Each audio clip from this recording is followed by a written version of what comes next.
Maz Jobrani, welcome to Partnering Leadership. I'm thrilled to have you in this conversation with me. Thank you, Mahan. I'm happy to be here with you. Really excited, Maz. Love your comedy and what you've been able to accomplish over the years, not just as an Iranian American, but also as a funny man that has strong political views and advocates for the underdog, which is part of what has appealed most to me about you and your message. You were born in Iran. What was that? Uh, those first few years of your life in Iran like, Maz? I left Iran when I was about 6 years old. The main things I remember, I just remember playing a lot. We had a home where my father was a successful businessman. He had an electric company, so we had a property that had our home on the upper area of the property, and then at the bottom area of the property was my grandmother's home, and she would spoil me and my sister Mariam.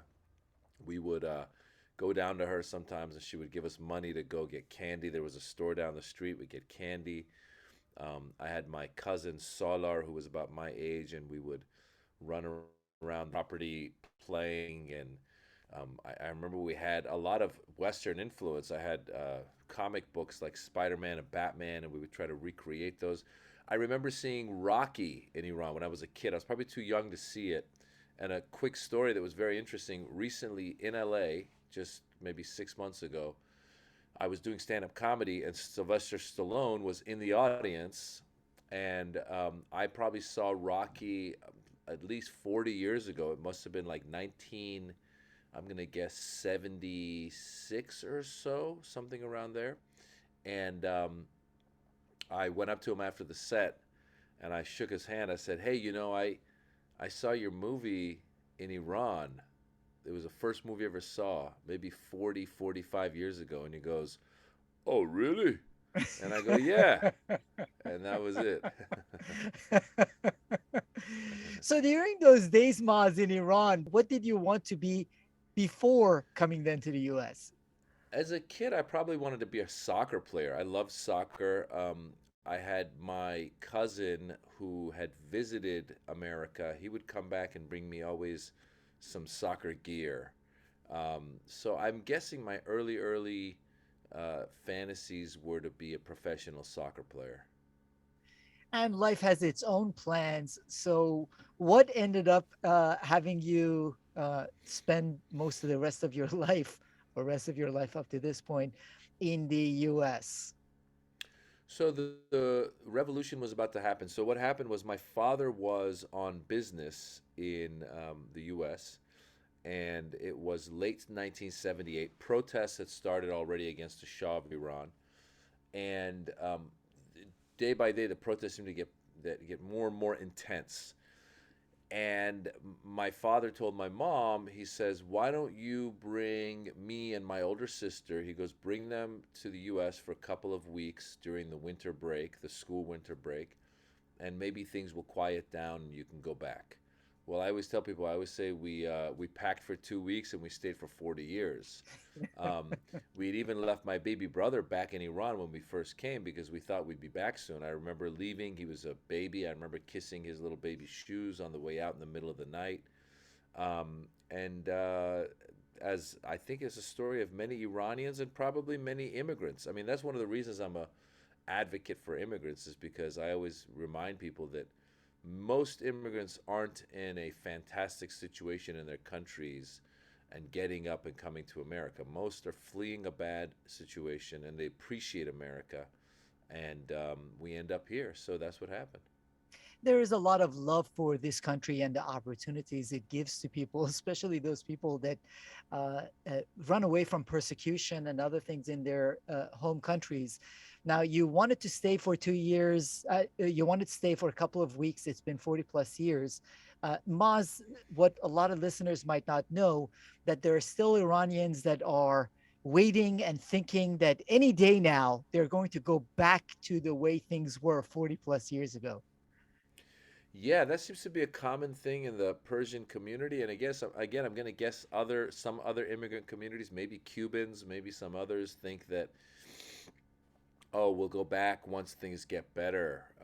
It's a very unhealthy way of living because you're just kind of living in the past. You're always saying, once things get better, once things get better. And you really think that things are going to change and go back to what it was. So, my hope for the country Iran, first of all, I feel that my culture is Iranian, but I don't think even if Iran were to be free of the Islamic Republic and become an actual modern democracy with freedoms and rights for their people, I still don't think that I would go live in Iran. I've grown up in America. I know America.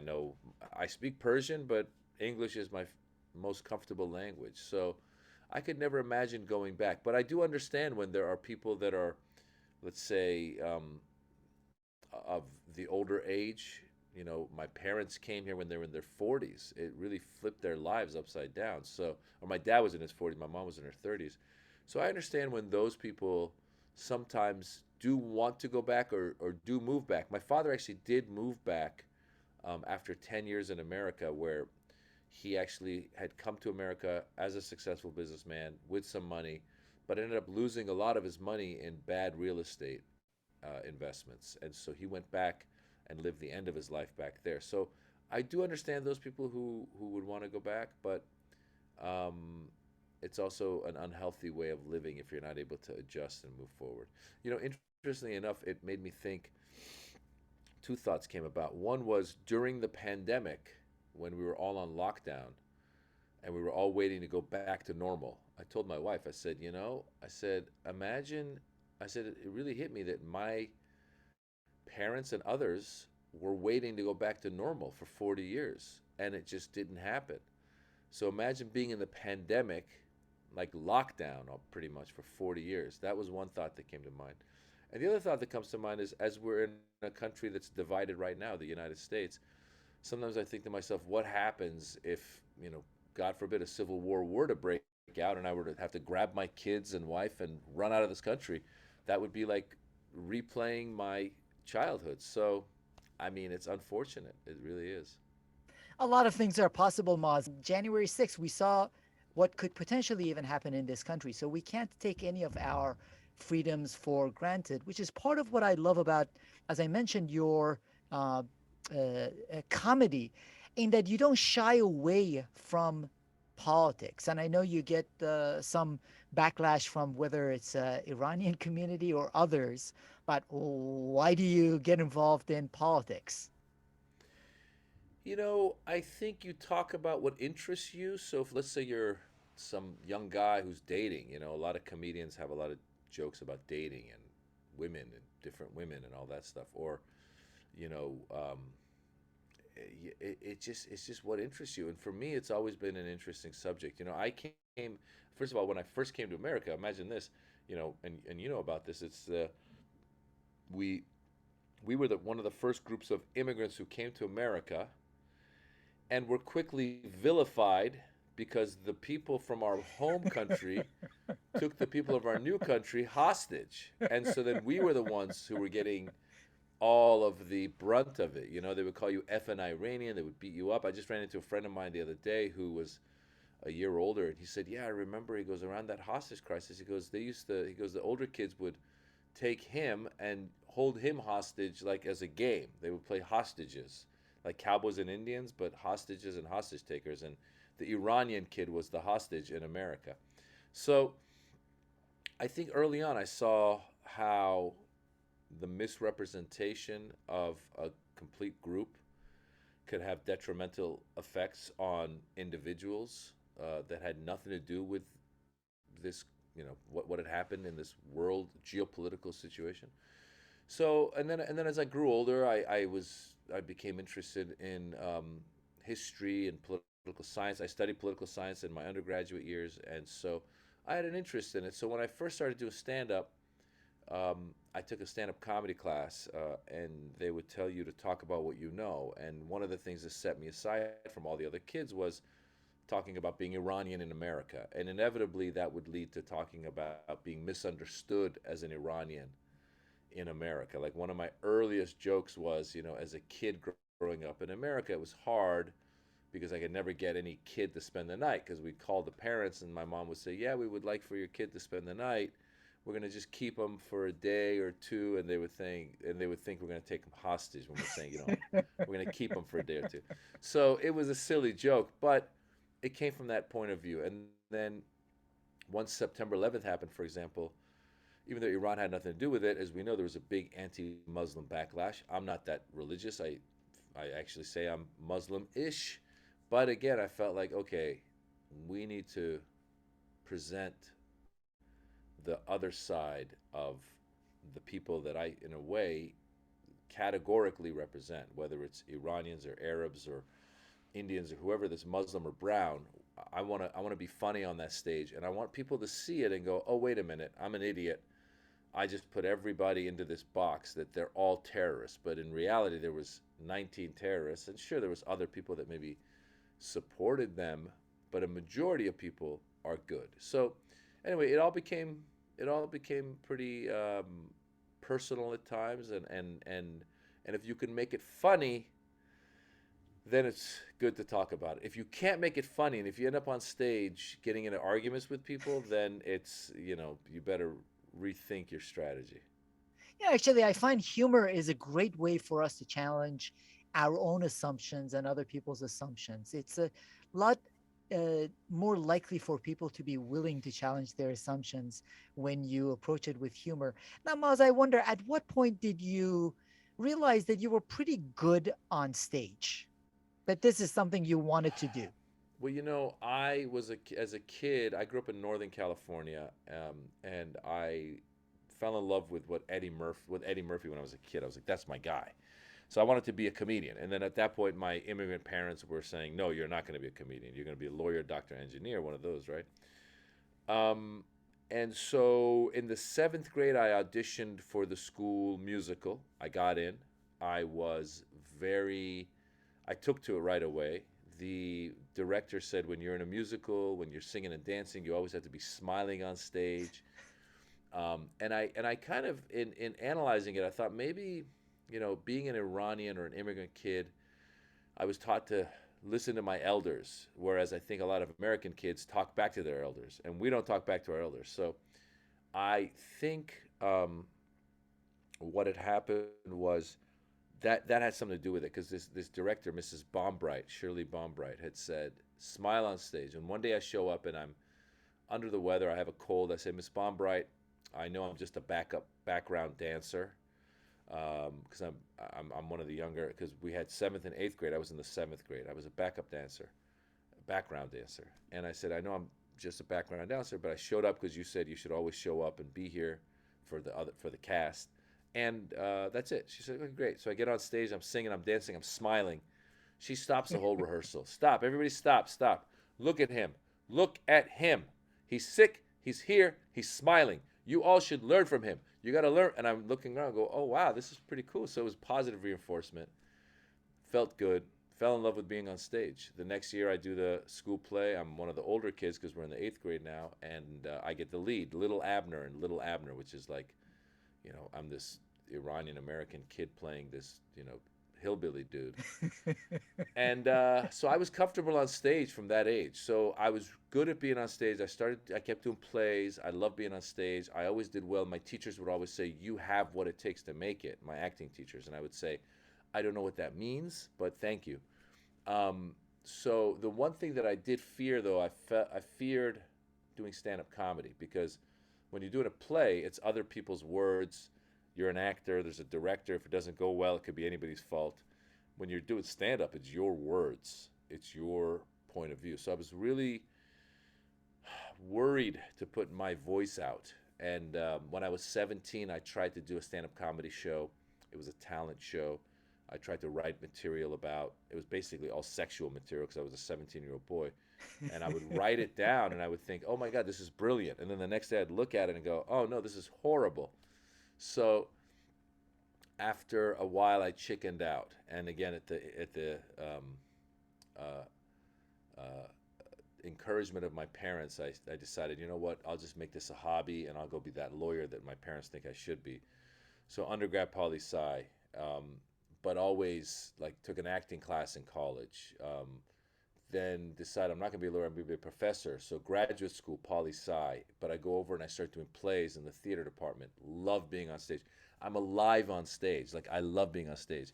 And so it wasn't until I was in my mid 20s when I really decided to do stand up. And I took that stand up comedy class because I needed someone to help me figure out how to write. I didn't know how to write.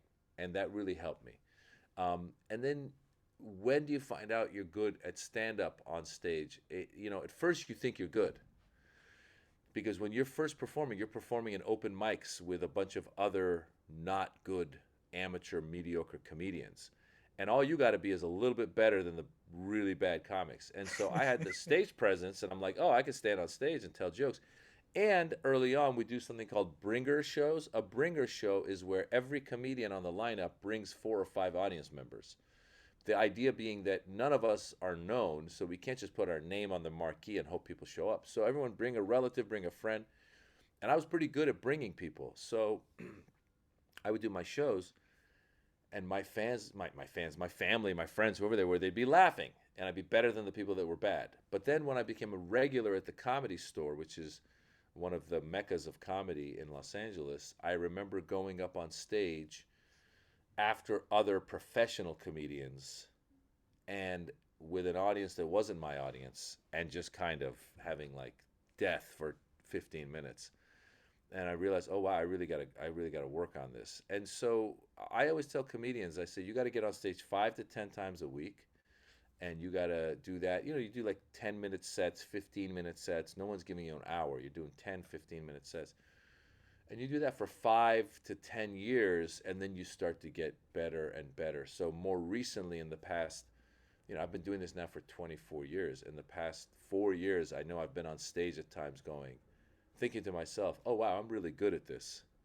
And I remember hearing Dave Chappelle say that in his comedy special. He said, I'm really good at this. And I was like, I just said that. And then I'm going, well, he's been doing it for 10 more years than me. I said, oh, wow, I guess I get better. Yeah, it takes both that experience and commitment time that you put into it. It also takes a tremendous amount of planning, writing, testing of the jokes, and all of those aspects of it. Now, I wonder, Maz, I imagine your parents were not very supportive of you giving up the dream of becoming a doctor or a lawyer. You'd gone to Berkeley, gotten the undergrad degree before going into a PhD program. So, what was it like trying to uh, have your family be okay with you pursuing this dream? I think I loosened them up. It was a combination of them and me. So, being the oldest son, my sister Mariam was older, but then I was the oldest son. We had 2 younger brothers. My father had been the oldest son. He also had an older sister. So, but he had been someone who had to take care of his whole family because he lost his dad when he was young. And when he went to Tehran, from the northern city of Tabriz, he goes to Tehran and starts this business. Then all of his brothers all start working under him. So my dad used to always tell me, take care of your brothers, take care of your sister, take care of this, take care of that. So early on, I was mature.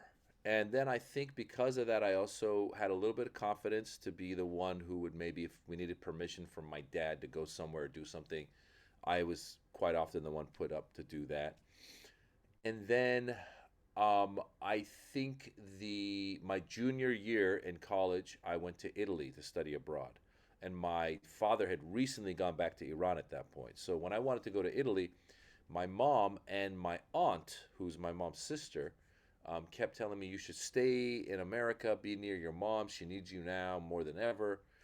And I said, look, I have to go to Italy. I've been learning the language. This is my junior year. It's the only chance I get. I got to do this. And I remember going at first, and I remember my mom being upset at me going. And but it was one of the best years of my life. So I did what I wanted to do for me, and it ended up being great. So then when I come back from Italy, I tell my mom I'm not going to be a lawyer. I'm going to be a professor. And that for her already, she goes, no, there's no jobs for professors. You should be a lawyer. Again, that was round two of me saying, this is what my life, I got to do my thing. So I was loosening them up, loosening them up. Then I dropped out of that PhD program and told my mom I'm dropping out because I want to go audition for roles in LA. And she said, are you crazy? And she says, maybe at least, she goes, at least you should learn to be a mechanic. And I said, what do you mean? I swear to God. I go, what do you mean? She goes, um, people need mechanics. Nobody needs an actor. And I said, well, that's a good point. Um, but I asked her, I said, how'd you go from lawyer all the way to mechanic? There's other jobs in between. And so she was worried basically. And so I ended up actually having an office day job for a while in advertising. And it wasn't until I was in my mid 20s at the ad agency. There was a gentleman by the name of Joe Ryan, and Joe was a producer at the ad agency. He was older than me. He'd seen me do some of my acting. I was doing plays just for fun, and he says, "Hey, you got good comedic timing. You're good at this. Have you ever thought about doing it?" I said, "Joe, I've thought about it several times throughout my life, and I'm going to save up money and pursue it when I'm 30." This is when I was in my mid 20s. And Joe goes, "Listen, Maz," he goes, "I'm in my 60s now. And like you, I had things I wanted to do when I was in my 20s." And he goes, "I never got around to doing them." He goes, "If you really want to do it, you should do it." And it was a light bulb moment. I signed up for some comedy classes. Again, I slowly dipped my toe because it opened my mind. I realized you live once and you got to live for you. You can't live to make other people happy. And if you're making yourself happy, then maybe you can make your family happy because you're happy. And then if you're able to do that, maybe you can make others happy, and maybe you can spread the love. Like, my heroes were like Muhammad Ali and Mahatma Gandhi, who affected the world. And I go, maybe if you do what you love doing, you can actually have an effect on others around the world. But again, it was buttering them up because, like, when I decided to take the comedy classes, I didn't quit the day job 100%. I kept the day job while I was doing comedy classes, while I was going and doing stand up comedy. Still had my day job, which was working at an ad agency. So I did it. I did it slowly, but I was pretty, I knew the direction I was going. It just took me a few years. Like, I look back and there's comedians I know, friends of mine who started when they were 17, and I'm going, wow, if my parents had been encouraging, maybe I would have started at a younger age. But then I wouldn't have had the experiences that I had going to Cal and Italy and all the other stuff.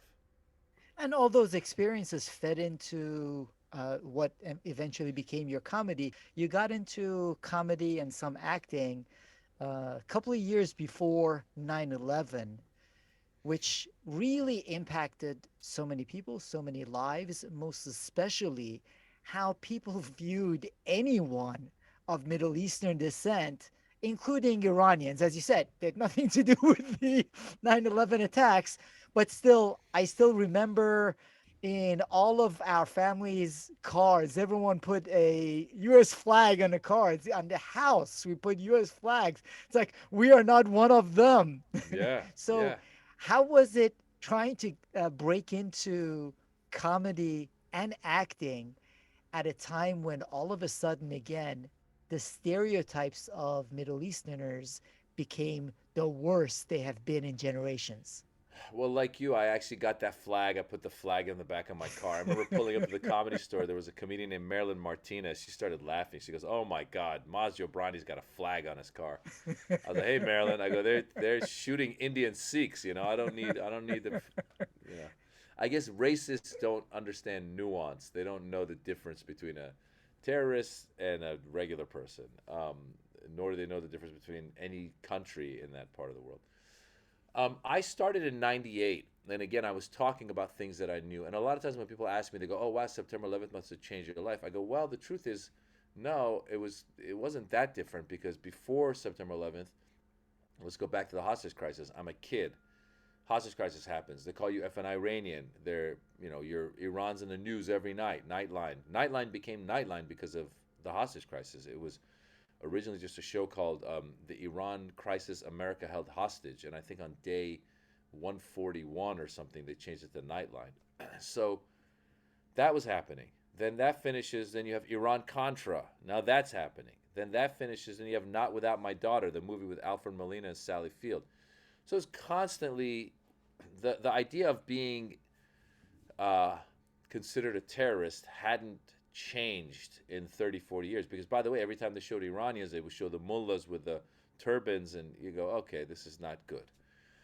Um, so I'd already been doing stand up, and then September 11th hit, and obviously, what happened with September 11th was actually before September 11th, Mitzi Shore, who was the owner of the Comedy Store, she Jewish, and she was big fan of would always watch the news, and she says, "I think there's going to be a need for a positive voice for Muslims in the near future." This is in 2000, because she'd seen the latest intifada with the Palestinians and the Israelis, and she goes, "There's going to be a need for a positive voice." So she puts together a show with me and anybody else who's brown that's not black or Latino. I swear to God.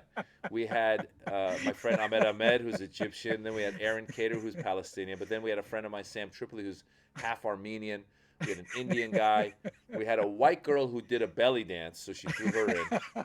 There's all kinds of people. It was a crazy show. And she called it the Arabian Nights. And so we were doing the Arabian Nights show before September 11th. And once September 11th happened, matter of fact, Mitzi said, "You know what? I don't want you guys performing at the club for a little bit because of her worry that people." It wasn't like, "Oh, you guys aren't welcome." She was protecting us. She said, I'm not going to do you guys at the club for a little bit till things cool down, and we certainly are not going to do Arabian Night shows because it's just too toxic. It's too much of a target. And it wasn't until actually 6 months or so after September 11th when we did the Arabian Nights again in La Jolla, California, which is near Camp Pendleton. And the managers called us and said, "Hey guys, we just got a death threat for you guys. Someone said that they're going to come and kill you guys. Do you still want to do the show?" And me and Ahmed were like, "Yeah, if we're going to." First of all, we don't think it's real, but if we're going to die, may as well die on stage. I mean, you know, that's probably a good way to go. So you know, the other thing that happened after September 11th was that a lot of attention came up on us because all of a sudden the press was saying, "Who are these Muslims doing comedy?" And so we were all of a sudden in the New York Times and Time Magazine and Hustler. We were from intellectual newspapers to porno magazines. I told people, I said, "You know how disappointed some Marine is going to be when he's got his Hustler magazine and he's checking out this naked girl, and then he turns over and it says Axis of Evil." He's like, "Oh my God, the terrorists are in my Hustler." So yeah, it got us more attention. One of the things was interesting too because we would do morning radio sometimes, and sometimes some of the morning radio hosts would be just, I think they were trying to be funny, but they were saying, "Oh, September 11th was good for your career." And I was like, "You can't say that." I go, "That's offensive." I go, "I was taking crap before, and then I'm taking crap after." And I go, "You're not going to go to like a black guy and be like, 'Oh, slavery was good for your career.' You can't do that." And I said, "No, I because September 11th was a historical thing that happened, but it was not something that I saw as an opportunity. Yes, there was a lot more parts for people of my ilk in television because they were writing a lot more of these types of parts. I ended up doing a couple of terrorist parts, which actually I did the one terrorist part that I did in a Chuck Norris movie of the week was done before September 11th, and then in between, before the actual thing came out, September 11th happened, and then I tried to get them to take it off. I said, "Please don't air this because they're shooting Indian Sikhs, and if somebody sees this movie where I'm playing a terrorist, and then they forget that there was a movie and they see me walking down the street, they might shoot me." And that experience actually left a bad taste in my mouth. After that experience, I said, I don't want to play any more terrorist parts. And I played one more terrorist part on the TV show 24 because they offered us. They said he's a terrorist who changes his mind halfway through the mission. So I called him the ambivalent terrorist. I said, "All right, I do the ambivalent terrorist." That was the last time I played a terrorist. It's interesting how a lot of that typecasting is done, and it contributes to that unconscious bias that people have, Boss. And that's part of what you break down with your comedy on this immigrant experience. You've also amped up your politics, picking on bullies of all kinds in your comedy. Why have you gone more into that over the past few years, especially?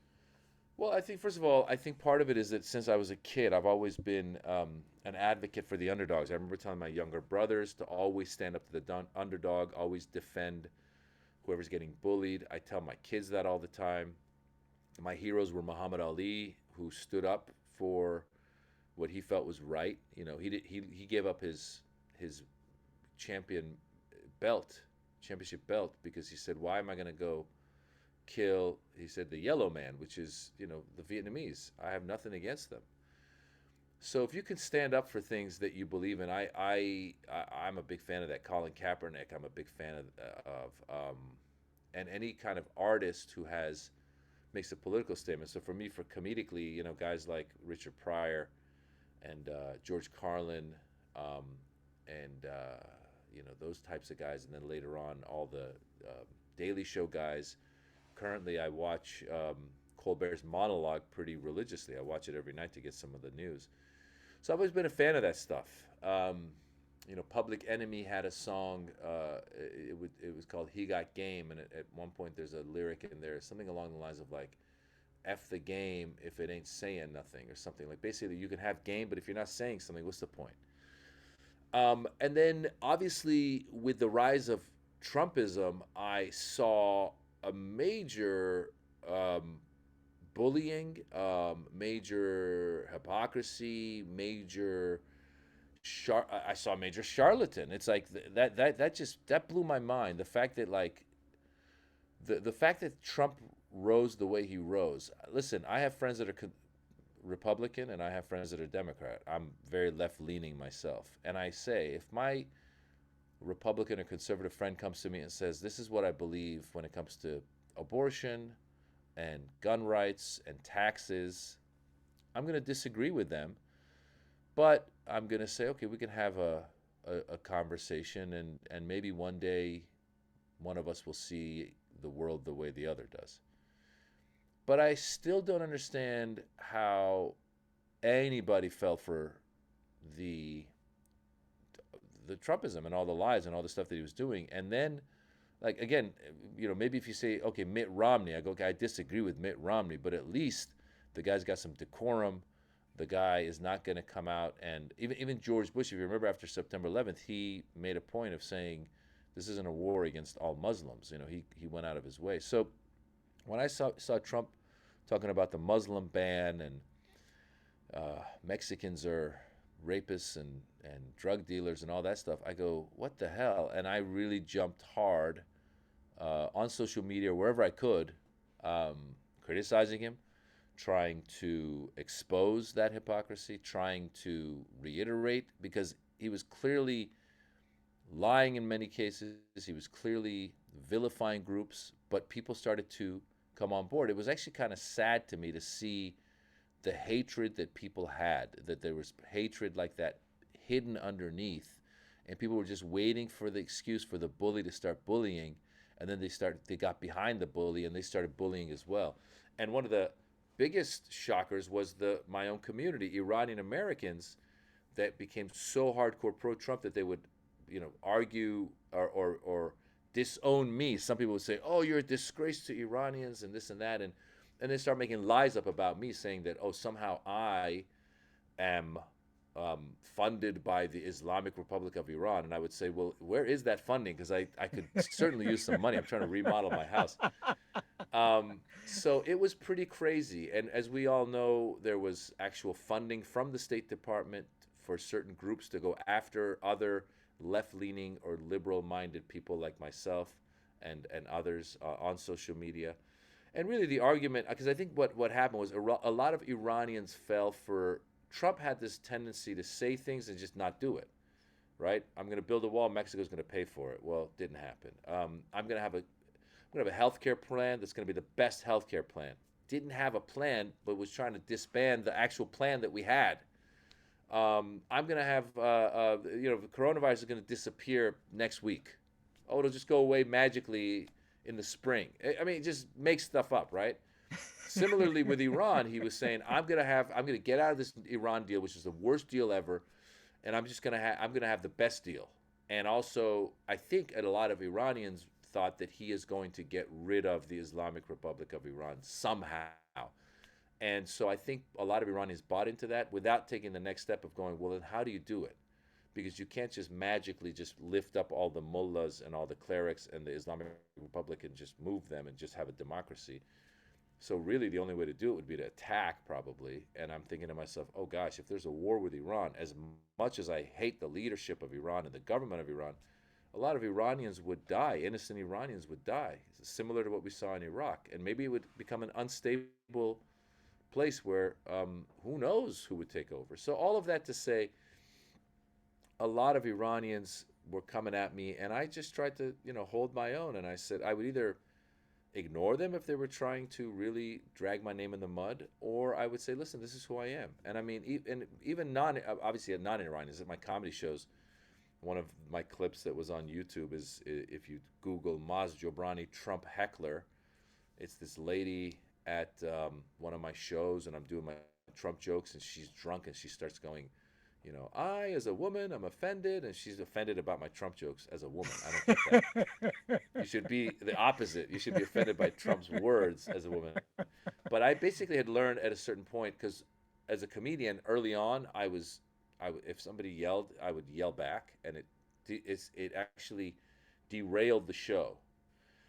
So then I learned to Tai Chi it. So on that video, you see her yelling and me just going, "Oh wow, what a great country that you as a woman can have an opinion and I as a man can too, and this is fantastic." And I would say, "Listen, I only have two more Trump jokes. You can stay if you want. You don't have to." So it became this back and forth, and that's how I dealt with it. I tried to Tai Chi it, and then I also gave into the fact that I'm going to lose some fans that aren't going to, like me. But I was like, well, listen, if you're not going to like me because I'm criticizing Trump, then my show's probably not for you anyway.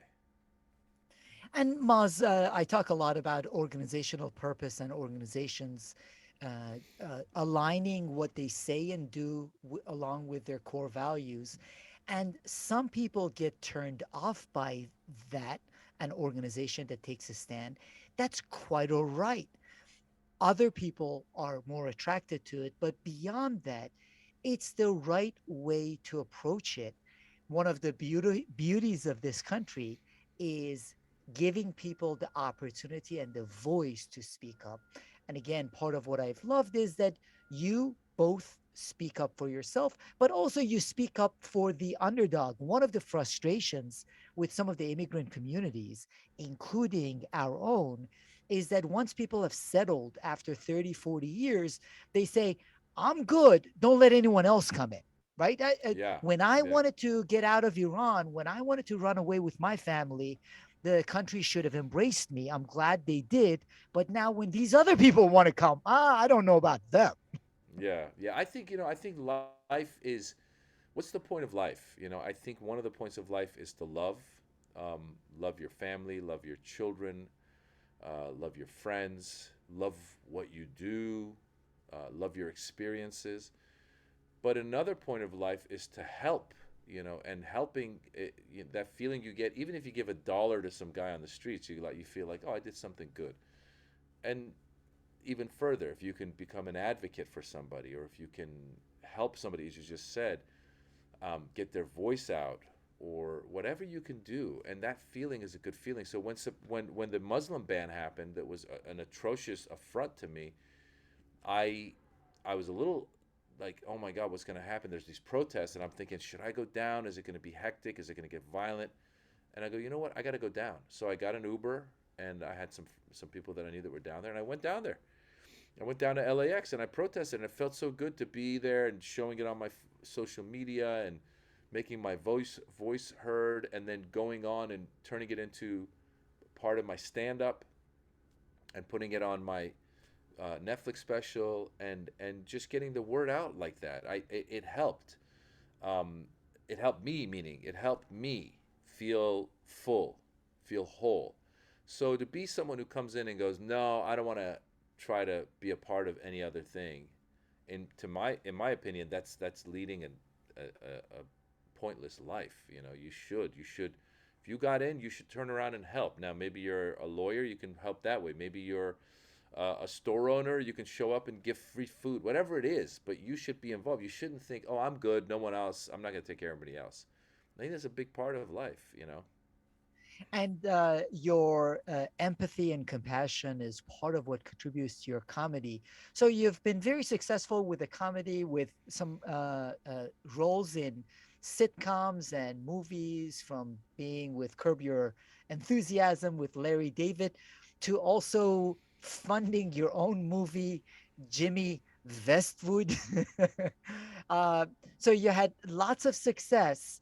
And then we got hit with the pandemic, Maz, which has impacted everyone's life. However, I wonder, how did it impact you, being that comedy, in part stand up comedy, is feeding off of the audience you're in front of? You know, at the beginning, I was doing Instagram lives almost every day, and that got exhausting because I had to, middle of the day or whatever, in the afternoon, I'd say, okay, I got to go do my Instagram live, and I'd run away from my family and I'd go do an Instagram live. And as you said, for comedians, we need to hear the laughter, the clapping, or the lack of laughter, whatever it is, and you can't on Instagram. You just get these hearts coming up. So then I was hesitant to do Zoom shows until we did a benefit fundraiser show for something, and we decided let's try it on Zoom, and it ended up being actually really doable and really fun because Zoom shows became a thing where I learned early on. You do the show, and let's say there's 100 people there. You tell 10 of them to keep their microphones unmuted so you can hear them, and you encourage them laugh. If it's funny, laugh. So they do that, and then meanwhile, every time you go to gallery view, you can see everybody. So you can go person to person and be like, "Oh, what's that? Do you have a bird on your shoulder? Why do you have a bird on your So it became kind of fun. So I actually enjoyed it. And we also did outdoor drive-in shows, which is where we stood on a stage, told jokes in front of a bunch of cars, and they would project our image onto the screen behind us, and they would listen to us in their cars on a radio station. And the first time I did it, it was kind of hard because I can't hear them laughing, right? Because they're there in the cars. But the second time I did, I realized that we encouraged them to honk their horns if they liked the joke. So you would do a joke and they'd go beep, beep, beep, beep. So, we did what we could to get through it. And then there was eventually outdoor shows started to pop up with like social distancing. And the one thing that was good about it was that we were all going through the same thing. So when you went to a show and you did jokes about sanitizing your hands and cleaning the groceries and all that. So everybody was going through it. So everybody knew what you were talking about. And then for me, the silver lining was I didn't have to travel for that time because I couldn't travel. So whereas I travel quite often when I'm touring, so I was able to be home with my family. We watched a lot of movies with my wife and my kids. So there was a silver lining there. Also, we got a dog. We never had a dog. We got a pandemic puppy. So I see the silver linings, but I also see the damage that it's done a lot of people psychologically. And I'm just hoping that as we slowly come out of it, that people begin to, I think people are coming out and gosh, I know everybody's exhausted and oh man, I'm sick of wearing a mask and all that. I go, just follow the guidelines. Let's just stick to that and let's try and limit the numbers of cases. Otherwise, we're going to keep on this roller coaster for a while. Yeah, and all throughout, you've done a lot of great things. And I know you had started your own podcast before the pandemic, picked up a lot of great conversations. What got you to start a podcast? Which, by the way, I ran into David Rubenstein, who had interviewed for the podcast also at an Economic Club of Washington event. And he mentioned being interviewed on your podcast and you having left an imprint on him about Nowruz, which is the Persian New Year celebration that Persians and people of Iranian background and descent, and many other people from the region celebrate the beginning of spring as our New Year. So, what got you to start that podcast, Yeah, Maz? my podcast is called Back to School with Maz Jobrani, and the idea came about because my kids, 2, 3 years ago, they're a little older now. They're 13 and 11, but when they were even younger, they would ask me questions that I just didn't have the answers to. You know, even something as simple as like, how does a television work? How do they do it there? And then it ends up on my TV, and I'm like, there's some sort of electrical, and then I go, I don't know. Let's get an expert. So rather than Googling it, I said, let's just get experts in to talk to them and learn from them. So I I I was bringing in experts of all kinds, from Firuz Naderi, who helped land the rover on Mars, to we had Ricky Williams, who was the running back for the Miami Dolphins, who um, was kicked off the team when he was caught smoking weed, to David Rubenstein, who is an economist and the founder of the Carlyle Group. So we've had all kinds of people. It's become an excuse to talk to interesting people. We just had Rabia Chaudhry, who was the best-selling New York Times best-selling author and creator of The Case Against Adnan Syed, which was the HBO documentary about this Muslim boy who is in prison for a murder that um, in Rabia's telling, he claims he didn't do, which when I watched the documentary, I go, yeah, I think she's right. He's wrongfully there. But she's a prolific podcaster. Anyway, the point being that we have these interesting people on, and what I do is I will um, show a clip or something to read to my son, and I'll say, okay, what's your question to this person? So, getting ready to talk to someone who's a professor of supply chain, so I go, what's your question? And the question is, well, when's the supply chain going to end and how will it affect prices? That kind of thing. So we start with interesting conversation. A question from my son. We had this guy, Frank Figluzzi, who Frank was a former, he was in the FBI. He was an assistant director, I believe, in the FBI. My son's question to him was, have you ever shot anybody? That's an interesting question to ask a FBI guy. And his answer was no, because the FBI trains you how to de-escalate, and that led into a conversation of why we have so many police shootings, because a lot of police departments don't train their police as well as the FBI in de-escalation. So again, it's been a cool thing, and Zoom has helped us get all kinds of guests. Robert Reich was on there. We've gotten all kinds of interesting guests. And again, I think people can listen to it anytime. It's pretty evergreen, and it's called Back to School with Maz Jobrani. Yeah, it is great conversations, and I think the questions from your son Dara make it more fun at the beginning of it also. And part of what it shows me, Maz, is your own learning and growth mindset. So you have your hand in a lot of different things. You've done a lot of great things. 2015, you introduced Michelle Obama at the White House Nowruz ceremony. You've given the Berkeley commencement speech in front of 40,000 people. So you've done a lot of great things and many more ahead. I wonder, what do you want to be your legacy, your impact? He was a billionaire. No, no. I really am at a point where I would love to have. I've been trying for a long time to get a show on TV from my point of view. I really would love to have that show come on, and hopefully tell our story from our point of view, humanize Iranians, humanize Muslims, humanize immigrants as much as possible. And then I would love to be able to parlay that show into the ability to produce shows from other people, um, shows, movies, projects from other people from our backgrounds. Because I feel like there's a lot of talent, a lot of young talent. When I first started doing this 24 years ago, there was a handful of us. Now there's a lot, and I really want these stories to be told. I would like to work on normalizing the image of Muslims and Middle Easterners and just people from that part of the world in Western media. I mean, the same way they say Richard Pryor helped, bring uh, black comedy to a more broader audience, so that there's white people watching it and laughing and getting it. Or Bill Cosby did that, even though he's not the best example to use nowadays, but still with the Cosby Show, the TV show Blackish. There's been different people from these backgrounds who've been able to help normalize these people, because the fact is, if you look at it at the end of the day, we all are the same. I didn't travel to the Middle East until 2007. I mean, after I'd left Iran, I'd visited once, but then I didn't really travel to see the Middle East till 2007, when we toured.